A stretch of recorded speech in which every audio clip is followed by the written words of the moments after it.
Hi everyone, welcome to Varshita Education Service Now ITOM. ఈరోజు మనం outage గురించి మాట్లాడుకుందాం. సో ఇక్కడ అవుటేజ్ అంటే ఏంటి, ఎలా ఉంటుంది, అసలు అవుటేజ్ యొక్క కాన్సెప్ట్ ఏంటి, మనం ఐటీఓఎం సైడ్ అవుటేజ్ గురించి మనం మాట్లాడుకుంటే ఎలా ఉంటుందనే విషయాన్ని మనం మాట్లాడుకుందాం. ముందు దాని డెఫినేషన్ తెలుసుకున్న తర్వాత ఎలా దాన్ని అవుటేజెస్ అనేటువంటి పెట్టుకుంటాం అనేటువంటి చూపిస్తాను. సో ఇక్కడ సిఐ యొక్క అవుటేజ్ అంటే ఏంటి? So where the CI is unable to perform its service due to an unplanned disruption, degradation or failure అన్నారు. అంటే అర్థం ఏంటంటే, ఇప్పుడు సపోజ్ మనం కాన్ఫిగరేషన్ ఐటమ్ ఏదైతే ఉందో, ఒక కాన్ఫిగరేషన్ ఐటమ్ అనేటువంటిది దాని సర్వీసెస్ను ఆపేసింది. ఫర్ ఎగ్జాంపుల్ ఇక్కడ నేను ఒక సర్వర్ ఉందనుకోండి. సో సర్వర్ అనేటువంటిది వర్కింగ్ అనేటువంటిది ఆపేసింది, వర్కింగ్లో లేదు ఆ సర్వర్ అనేటువంటిది అనుకున్నప్పుడు అక్కడ ఏం కావాలట? సో మనం ఒక ఇన్ఫర్మేషన్ అనేటువంటి పాస్ చేయాలి.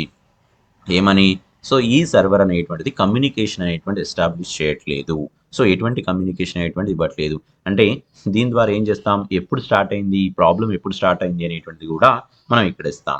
సో కాబట్టి ఏంటి, మేబీ ఆ సర్వీస్ అనేటువంటిది డిస్టర్బ్ అయిపోయిందా, సర్వీస్ ఇవ్వడం అనేటువంటిది ఆగిపోయిందా, లేదా డిగ్రేడేషన్ అంటే ఇప్పుడు సపోజ్ మనకి ఏంటంటే ఆ సర్వీస్ అనేటువంటిది తగ్గిపోవడం కానీ, లేదా సో డౌన్ కావడం కానీ జరిగేటువంటిది, లేదా ఫెయిల్ అయిపోయిందా, మొత్తంగా ఆ సర్వరే ఫెయిల్ అయిపోయిందా, అటువంటి సినారీస్లో మనం ఏం చేస్తామంటే అవుటేజెస్ అనేటువంటి క్రియేట్ చేస్తాం.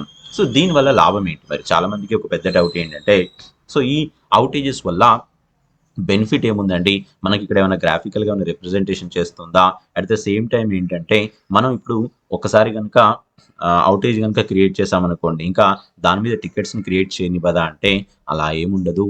కానీ ఏం చేస్తుంది అంటే, ఇక్కడ అవుటేజెస్ క్రియేట్ చేసిన తర్వాత ఈ అవుటేజ్ మీద వర్క్ చేయడానికి ఏవైతే ఇన్సిడెంట్ టికెట్ క్రియేట్ చేయడం కావచ్చు, చేంజ్ టికెట్ క్రియేట్ చేయడం కావచ్చు, లేదా టాస్క్ టేబుల్లో ఒక రికార్డ్ అనేటువంటి క్రియేట్ చేయడం కావచ్చు చేసేసి, ఈ పర్టికులర్ అవుటేజ్ని బేస్ చేసుకొని ఆ ఇన్సిడెంట్ టికెట్ని రిజాల్వ్ చేసేటువంటి మెథడ్స్ ఉంటాయి. అంటే మన సర్వీస్ అనేటువంటిది దాన్ని మళ్ళీ ప్లానింగ్లోకి తీసుకోవడం అంటే రన్నింగ్లోకి తీసుకొని రావడానికి ప్రయత్నం అయితే జరుగుతుంది. సో దానికోసమే ఈ అవుటేజెస్ అనేటువంటిది ఉంటాయి.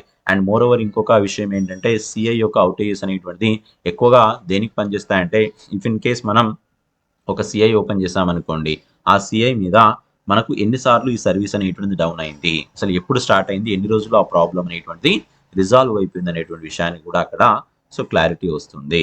సో ఇక్కడ అందుకే చూడండి, ఇక్కడ అన్అవైలబిలిటీ అన్నారు. The CI is completely down are inaccessible, అసలు యాక్సెసే చేయకుండా అయిపోయింది, అసలు కంప్లీట్గా డౌన్ అయిపోయింది అన్నప్పుడు సో అక్కడ అవుటేజ్ అనేటువంటి తీసుకుంటాం. లేదా డీగ్రేడెడ్ అన్నారు.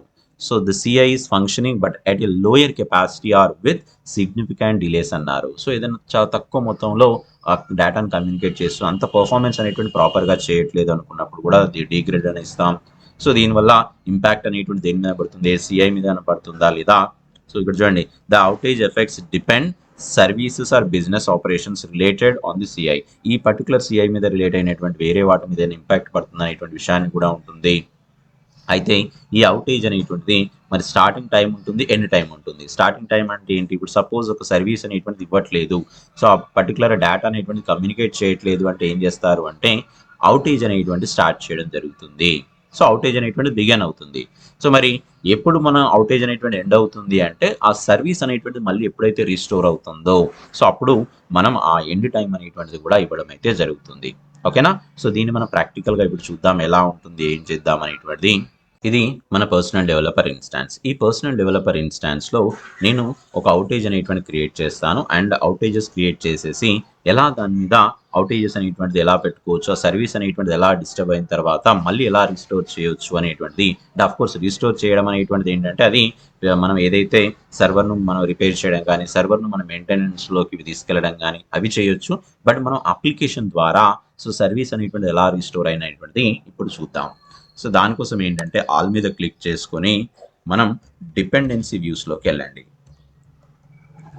డిపెండెన్సీ వ్యూస్లోకి వెళ్ళేసి వ్యూ మ్యాప్ అనగానే మనకు ఆ సిఐకి సంబంధించినటువంటి అన్ని రకాల సిఐస్ యొక్క డిపెండెన్సీ వ్యూస్ అయితే వస్తాయి. సో డిఫాల్ట్గా అయితే నాకు ఒక సిఐ అయితే ఉంది. సరే ఇప్పుడు నేను ఒకటి శాప్ సర్వీసెస్ అనేటువంటిది ఒకటి తీసుకుంటాను, వేరే సిఐ తీసుకుంటున్నాను. వేరే సిఐ తీసుకొని దాని మీద నేను ఈ ఏంటి అవుటేజెస్ అనేటువంటి పెడతాను. సో ఇక్కడ యాజ్ ఆఫ్ నౌ అవుటేజెస్ అనేటువంటిది ఉన్నాయా అంటే, ఇప్పుడు Windows server SAP load balancer 01 అనేటువంటిది ఒక ఏంటి సిఐ ఉంది. సో ఈ సిఐకి నేను అవుటేజ్ అనేటువంటి పెడుతున్నాను. అంటే ఇప్పుడు ఏంటి, నాకు విండోస్ సర్వర్ అనేటువంటిది పనిచేయడం మానేసింది. సో ఒక ప్రాబ్లమ్ వచ్చింది అనుకున్నప్పుడు నేను రైట్ క్లిక్ చేసుకొని దీని మీద సో వ్యూ రీసెంట్ అవుటేజెస్, ఒకవేళ ఇంకా ఆల్రెడీ అవుటేజెస్ ఏమైనా ఉన్నాయా అనుకున్నట్లయితే సింపుల్గా వ్యూ రీసెంట్ అవుటేజెస్ మీద కనుక క్లిక్ చేస్తే ఎగ్జిస్టింగ్గా దీని మీద అవుటేజెస్ ప్రీవియస్గా ఏమైనా క్రియేట్ అయి ఉంటే చూపిస్తుంది. సో యాజ్ ఆఫ్ నౌ ఎటువంటి అవుటేజెస్ అనేటువంటిది క్రియేట్ కాలేదు. ఓకేనా. సో ఇక్కడ చూడండి, దీనికంటూ పర్టికులర్ టేబుల్ ఉంటుంది, CMDB_CI అవుటేజ్ అనేటువంటి ఒక టేబుల్లో ఇవన్నీ రికార్డ్స్ అనేటువంటి స్టోర్ అవుతూ ఉంటాయి. సరే, ఈ రిలేటెడ్గా పర్టికులర్గా సిఐకి అయితే ఇంతవరకు అయితే అవుటేజ్ అనేటువంటి క్రియేట్ కాలేదట. సో ఇప్పుడు ఏంటంటే ఆ సర్వర్, ఆ వెబ్ సర్వర్ ఏదైతే ఉందో ఆ కమ్యూనికేషన్ అనేటువంటి ఆపేసింది అనుకుంటే సింపుల్గా న్యూ అనేటువంటి బటన్ మీద క్లిక్ చేసుకొని సో నేనేమంటున్నానంటే ఒక అవుటేజ్ అనేటువంటి క్రియేట్ చేయబోతున్నాను. ఏ కాన్ఫిగరేషన్ ఐటమ్ మీద, సో SAP లోడ్ బ్యాలెన్స్ 01 అనేటువంటి మీద. ఇక్కడ అవుటేజ్ అనేటువంటి తీసుకోవచ్చు, లేదా డీగ్రేడేషన్ అనేటువంటి తీసుకోవచ్చు, లేదంటే ప్లాన్డ్ అవుటేజ్ అనేటువంటి తీసుకోవచ్చు. అంటే మీనింగ్ ఏంటి అంటే, అవుటేజ్ అంటే ఏంటి, మొత్తంగా సర్వీస్ మొత్తంగా డిస్టర్బ్ అవుతే దాన్ని అవుటేజ్గా చెప్పుకుంటాం. మరి డీగ్రేడేషన్ అంటే అర్థం ఏంటి అంటే, సో సర్వీస్ అనేటువంటిది ఇస్తుంది కానీ పర్ఫార్మెన్స్ యొక్క లెవెల్ అనేటువంటిది తగ్గిపోయింది అనుకున్నప్పుడు ఈ డీగ్రేడేషన్ అనేటువంటి పెట్టుకోవాలా. అండ్ ప్లాన్డ్ అవుటేజ్ అంటే అర్థం ఏంటంటే, సో మేబీ ఆ పర్టికులర్ టైంలో మనకు ఒక జస్ట్ ఏంటి with in 1 week or 1 or 2 డేస్లో అది ఏంటి సర్వీస్ను ఆగిపోయే ఛాన్సెస్ ఉన్నాయి, ఆ పర్ఫార్మెన్స్ అనేటువంటి తగ్గిపోయింది, సో సర్వీస్ ఆగిపోతుంది అనుకున్నప్పుడు మనం ప్లాన్డ్ అవుటేజ్ కింద మనం పెట్టుకోవాలా. సరే, ప్రస్తుతానికైతే అవుటేజ్ అని పెట్టుకొని ఏమంటున్నాను అంటే, this web server is not functioning, okay, due to something. ఇంక పెద్దగా అయితే ఇది తీసుకోవట్లేదు, నాట్ ఫంక్షనింగ్ అనేటువంటి మెసేజ్ రాసుకున్నాను. ఇప్పుడు స్టార్ట్ అయిందట, ఇది ఎప్పటి నుండి ఫంక్షనింగ్ అనేటువంటిది ఆగిపోయింది అంటే, సో నేను గమనించిన దాని ప్రకారంగా సో ఇక్కడ ఫంక్షనింగ్ అనేటువంటిది 27th రోజు ఆగిపోయిందట. ఒక పర్టికులర్ టైం అనేటువంటిది ఇచ్చాను, ఈ రోజు ఆగిపోయింది. సో ఇక్కడ మరి ఈ ఫంక్షనింగ్ అనేటువంటిది ఆగిపోయిన తర్వాత మరి దీనికి రిలేటెడ్గా ఏమైనా టికెట్స్ అనేటువంటిది క్రియేట్ చేసుకుందామా లేదా క్రియేట్ చేసుకుంటామా అంటే, సో మీకు నేను చూపిస్తాను చూడండి. టాస్క్ నెంబర్ వచ్చేసి సో సింపుల్గా క్లిక్ చేయండి, సెర్చ్ మీద క్లిక్ చేసి ఇప్పటి వరకు ఆల్రెడీ ఈ పర్టికులర్ ఏదైతే SAP లోడ్ బ్యాలెన్స్ 01 అనేటువంటి సిఐ పనిచేయట్లేదని ఆల్రెడీ కమ్యూనికేషన్ అయింది. ఆ కమ్యూనికేషన్ అయినటువంటి దాని ప్రకారంగా ఒక ఇన్సిడెంట్ టికెట్ అనేటువంటి క్రియేట్ అయింది అంటే దాన్ని సెలెక్ట్ చేసుకోండి. సరే, యాజ్ ఆఫ్ నౌ ఎటువంటి కమ్యూనికేషన్ అనేటువంటి లేదు. మనం అవుటేజ్ క్రియేట్ చేసే వరకు మనకు ఎక్కడ కూడా రిలేటెడ్గా ఏ ఇన్సిడెంట్ అనేటువంటిది కానీ, కేస్ కానీ, చేంజ్ కానీ ఏది క్రియేట్ కాలేదు అంటే ఇప్పుడు నేను క్రియేట్ చేయబోతున్నాను. సింపుల్గా న్యూ అనేటువంటి బటన్ మీద క్లిక్ చేసుకొని ఏమన్నాను అంటే ఒక ఇన్సిడెంట్ క్రియేట్ చేయబోతున్నాను. ఎందుకంటే ఈ సర్వీస్ అనేటువంటి ప్రాపర్గా రావట్లేదు కాబట్టి ఇన్సిడెంట్ మీద క్లిక్ చేసుకోగానే ఇన్సిడెంట్ టికెట్ అనేటువంటిది వస్తుంది. సో దాన్ని మనం క్రియేట్ చేసుకుందాం. చూడండి, కాలర్ వచ్చేసి ఎవరు, ఇప్పుడు నేను సిస్టమ్ అడ్మినిస్ట్రేటర్ అయి ఉండి సో నేను క్రియేట్ చేస్తున్నాను. సో సిస్టమ్ అడ్మినిస్ట్రేటర్ అన్నాను. సో సిస్టమ్ అడ్మినిస్ట్రేటర్ అయిపోయి నేను ఇక్కడ ఏం చేస్తున్నాను, ఆ కాన్ఫిగరేషన్ ఐటమ్ ఏదైతే ఉందో ఇక్కడ సెలెక్ట్ చేసుకుంటున్నాను. SAP లోడ్ బ్యాలెన్సర్ ఎక్కడ ఉంది, SAP LOAD. So SAP load balancer 01 web server కదా, ఇది సెలెక్ట్ చేసుకొని ఏంటంటే సో పర్టికులర్గా టికెట్ ఎవరికైనా అసైన్ చేయాలి, లేదా ఇంపాక్ట్ అనేటువంటిది హై ఇచ్చేసి, అర్జెన్సీ హై ఇచ్చేసి, నేను ఇప్పుడు ఛానల్ త్రూ ఏంటంటే సెల్ఫ్గా నేను క్రియేట్ చేస్తున్నాను అనుకోండి. అసైన్మెంట్ గ్రూప్కి వచ్చేసి ఏంటంటే హార్డ్వేర్ గ్రూప్కి అసైన్ చేస్తున్నాను అనుకుందాం. ఈ టికెట్ను హార్డ్వేర్ గ్రూప్కి అసైన్ చేసేసి ఏమన్నానంటే web server not functioning properly, లేదా నాట్ ఫంక్షనింగ్ అనేసి పెట్టేయండి అంతే. ఇంకా డిస్క్రిప్షన్ అవుతూ ఏమవుతూ సింపుల్గా నేనేం చేస్తున్నానంటే ఈ టికెట్ను సబ్మిట్ చేస్తున్నాను అనుకోండి.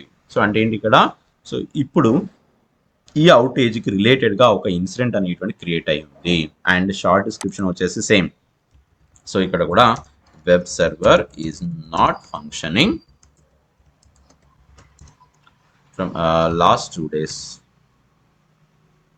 సరే, ఏదో ఒకటి ఇచ్చేసాను. ఇచ్చేసి ఏంటంటే ఇప్పుడు సపోజ్ నేను ఈ అవుటేజ్ అనేటువంటి ఇప్పుడు నేను జస్ట్ బిగన్ అన్నాను అనుకోండి, స్టార్ట్ అయిపోయింది. సో బిగన్ అనగానే ఏమైపోయింది, ఈ అవుటేజ్ అనేటువంటి దీని మీద స్టార్ట్ అయిపోయింది. సో యాక్చువల్గా ఏంటంటే మనం డేట్ ఇస్తేనో ఆ పర్టికులర్ డేట్ నుండి స్టార్ట్ అవుతుంది, లేదు నేను బిగన్ అన్నాను కాబట్టి ఇప్పుడే స్టార్ట్ అయిపోయింది.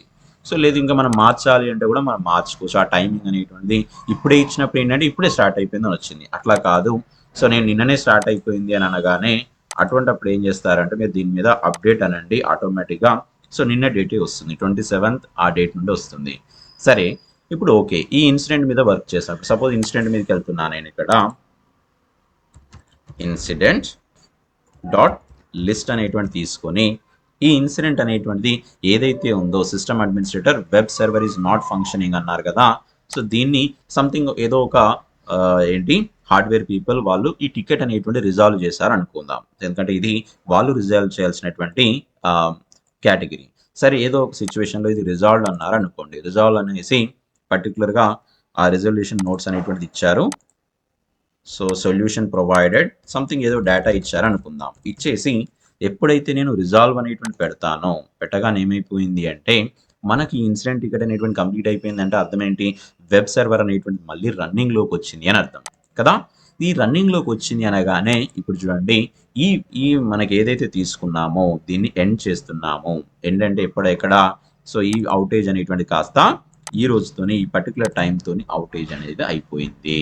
సో ఎండ్ అవుటేజ్ అనేటువంటిది కనుక ఇక్కడ క్లిక్ చేసుకున్న డైరెక్ట్గా ఈ పర్టికులర్ టైం తీసేసుకుంటుంది. మీరు జస్ట్ నేను ఇక్కడ క్లిక్ చేస్తున్నాను ఎండ్ అవుటేజ్ అనేటువంటిది. సో ఏమైపోయింది ఇక్కడ మళ్ళీ నేను చూపిస్తాను. ఇక్కడ ఏదైతే ఈ వెబ్ సర్వర్ ఏదైతే ఉందో దీనిలో వ్యూ రీసెంట్ అవుటేజెస్ అన్నారు అనుకోండి. ఈ అవుటేజ్ అనేటువంటిది ఏమైపోయింది, కంప్లీట్ అయిపోయింది. 1 day 1 minute ఈ పర్టికులర్ ప్రాబ్లం అనేటువంటిది రిజాల్వ్ చేయబడిందట. ఇలా మనకేంటి అవుటేజెస్ అనేటువంటిది మనకు ఈ యొక్క పర్టికులర్ సర్వర్ మీద ఎన్ని అవుటేజెస్ అనేటువంటిది ఉన్నాయి, ఆ అవుటేజెస్ అనేటువంటిది ఎప్పుడు స్టార్ట్ అయింది, ఎప్పుడు ఎండ్ అయిపోయింది అనేటువంటి విషయాన్ని సో చెప్పడం జరుగుతుంది తప్ప మనం ఇప్పుడు ఈ అవుటేజ్లో ఉండగానే ఒక ఇన్సిడెంట్ అనేటువంటిది క్రియేట్ చేయకుండా ఆపడం అయితే ఉండదు. సో మేబీ అక్కడ మల్టిపుల్ ఇన్సిడెంట్స్ అనేటువంటి క్రియేట్ అయ్యాయి అనుకోండి. దాని ద్వారా ఏం చేసుకోవచ్చు అంటే మనం మీ అందరికీ ఒకటే ఇన్సిడెంట్ క్రియేట్ అయిపోతే అది ఒక ఇన్సిడెంట్ లాగానే ఉంటుంది.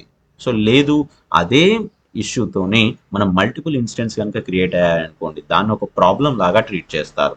కాబట్టి ఏం చేస్తారు, ఇక్కడ మల్టిపుల్ కనుక ఇన్సిడెంట్స్ కనుక వచ్చాయనుకోండి, ఆటోమేటిక్గా అది ఒక ప్రాబ్లం లాగా క్రియేట్ అవుతుంది. సరే, అది వేరే ఫంక్షనాలిటీ అనుకోండి. ఈ విధంగా అవుటేజెస్ అనేటువంటిది మనం ప్రతి ఒక్క సిఐకి పెట్టుకున్నాం అనుకోండి, ఐడెంటిఫికేషన్ చేసుకోవచ్చు ఎలా ఉంటుంది ఏంటి అనేటువంటిది.